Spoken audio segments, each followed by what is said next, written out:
आजादी जब आप ये कहते हैं कि मैं आजाद हूं और मरूंगा भी आजाद होकर ही, तो इसका अर्थ क्या है? नहीं, जो पैदा होता है वो जिंदा ही होता है, जो जिंदा नहीं होता वो मरे हुए के समान होता है। तो मैं, अगर आप अपने देश में अन्याय के खिलाफ बोल भी नहीं सकते हो, आवाज भी नहीं उठा सकते हो, आप हक के लिए खड़े भी नहीं हो सकते हो, आप जो आज का समय चल रहा है, सरकारों में जो अन्याय हो रहा है महिलाओं के प्रति, नौजवानों के प्रति, किसानों मजदूरों के प्रति, अगर आप उस पर अपनी बात भी नहीं रख पाते तो फिर आप, मेरे हिसाब से आप जिंदा भी नहीं। तो मैं जिंदा हूं इसलिए मैं बोलता हूं, और हर गलत के खिलाफ खड़े होना मेरी जिम्मेदारी है, मैं उसको पूरी ईमानदारी से निभाता हूं। और जब तक व्यक्तिगत बात हुई, लेकिन राजनीति की भी अब बात कर लेते हैं। 2024 में क्या विपक्ष एकजुट हो पाएगा? मुझे नहीं पता कौन कौन एकजुट होगा, मैं अपनी ड्यूटी कर रहा हूँ। देखिए, मुझे ऐसा लगता है किसी की भी सरकारें रही हो, जब भी किसी ने अपने हक की आवाज उठाई है उसको तमाम तरह की मुसीबतों का सामना करना पड़ा है। तो आज की जो सरकार है वो ज्यादा थोड़ी सी तानाशाही की तरफ है, वो सुनती नहीं। तो विपक्ष एकजुट होना हो, लेकिन जनता एकजुट हो रही है, क्योंकि जनता के अंदर निराशा, जिस तरह से पिछले कुछ समय में चीजें बिगड़ी हैं और मनोबल लोगों का डाउन हुआ है, उससे जनता के अंदर निराशा है। और मुझे लगता है कि जनता एकजुट हो रही है, मजबूरी में विपक्ष को भी एकजुट होना पड़ेगा। खतौली बाई इलेक्शन में जीत हासिल की, 2024 को लेकर क्या तैयारी, क्या सोचा है? मेहनत जारी, संगठन अपना काम कर रहा है। 2024 से पहले 2023 हम लोग राजस्थान, छत्तीसगढ़ और मध्य प्रदेश में अच्छी तरह से लड़ने का मन बना रहे हैं।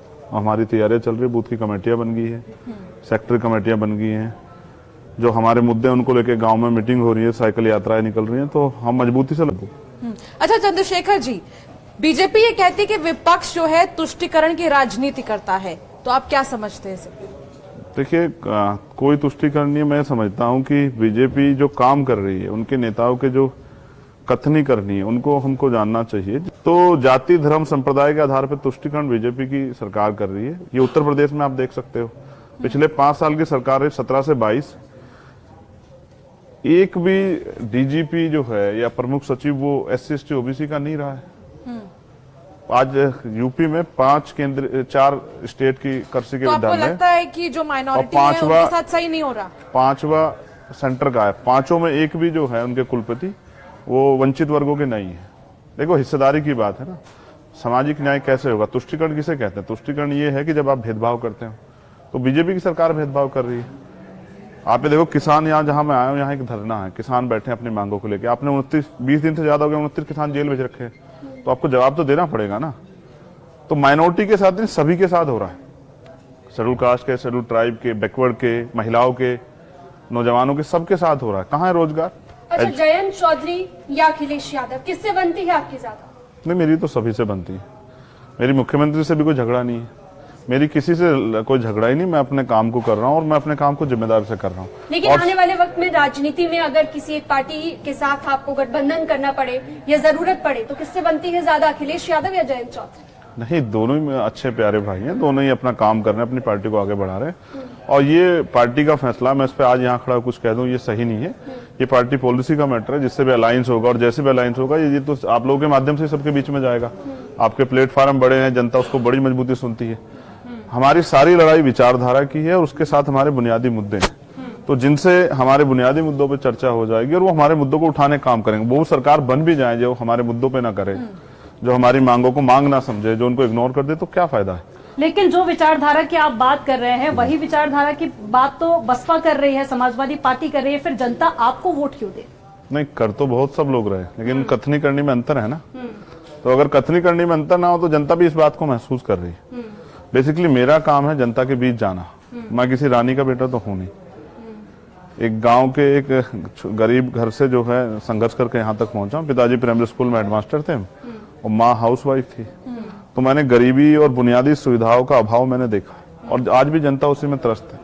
आज सुबह सुबह मुझे एक मैसेज आया कि मुझे मेरे फादर को ब्रेन हेमरेज हुआ, एम्स में भर्ती कराना है।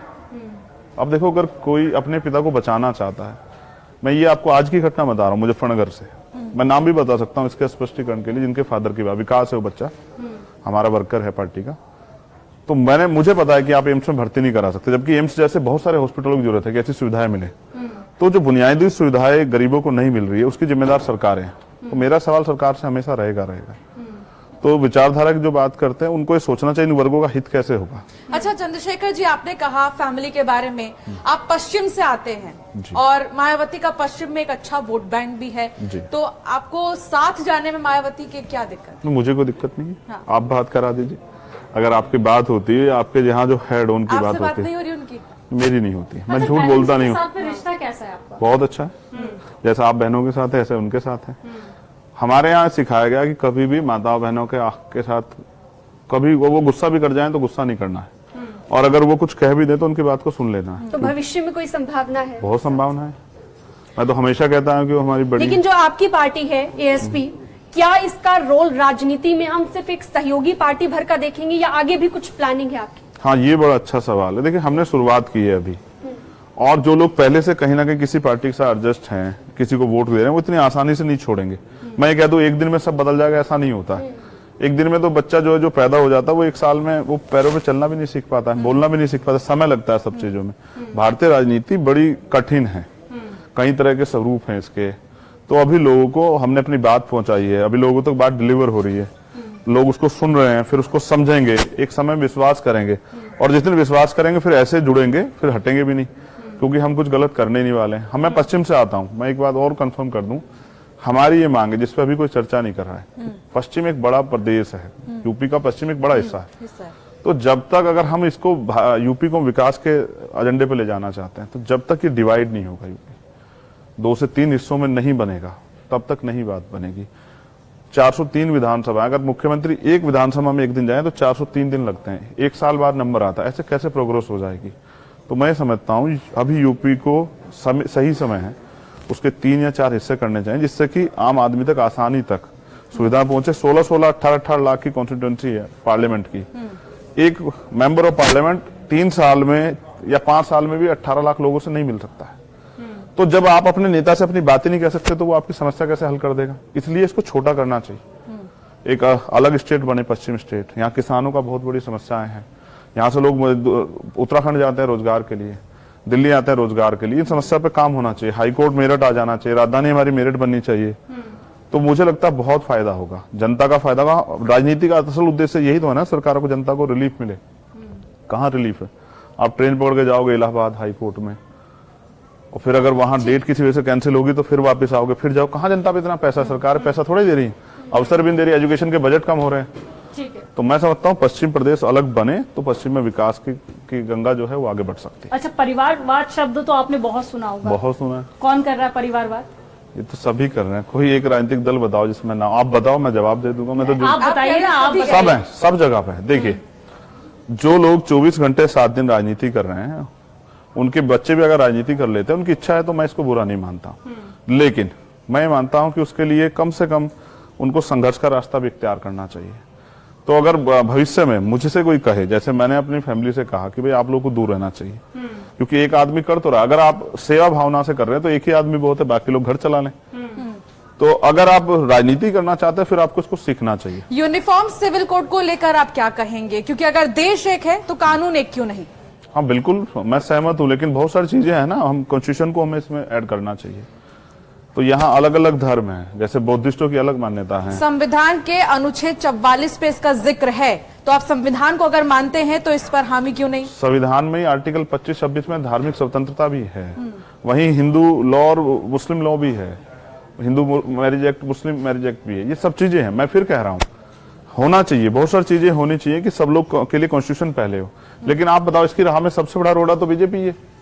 वो कहाँ मानते हैं कॉन्स्टिट्यूशन को? वो तो कोशिश कर रहे हैं कॉन्स्टिट्यूशन खत्म कर दें। तिरंगे को उन्होंने माना, अब तिरंगे की बात करने लगे। आपको पता है आरएसएस के हेडक्वार्टर तिरंगा लगा तो उन्होंने जो है उन तिरंगा लगाने वालों को पीट दिया, उन पर मुकदमा दर्ज करा दिया, जेल भिजवा दिया। विपक्ष कहाँ है फिर इसमें? विपक्ष क्यों नहीं आवाज अपनी प्रमुख करता है? देखो, विपक्ष जितनी हो सकता है कर रहा है, और आप लोगों को बहुत धन्यवाद कि आप विपक्ष की आवाज उठा देते हो। सच ये है कि विपक्ष भी सिलेक्टिव है, जहां वो लगता है कि उनकी वोट का नफा नुकसान हो रहा है तो वो नहीं बोलते।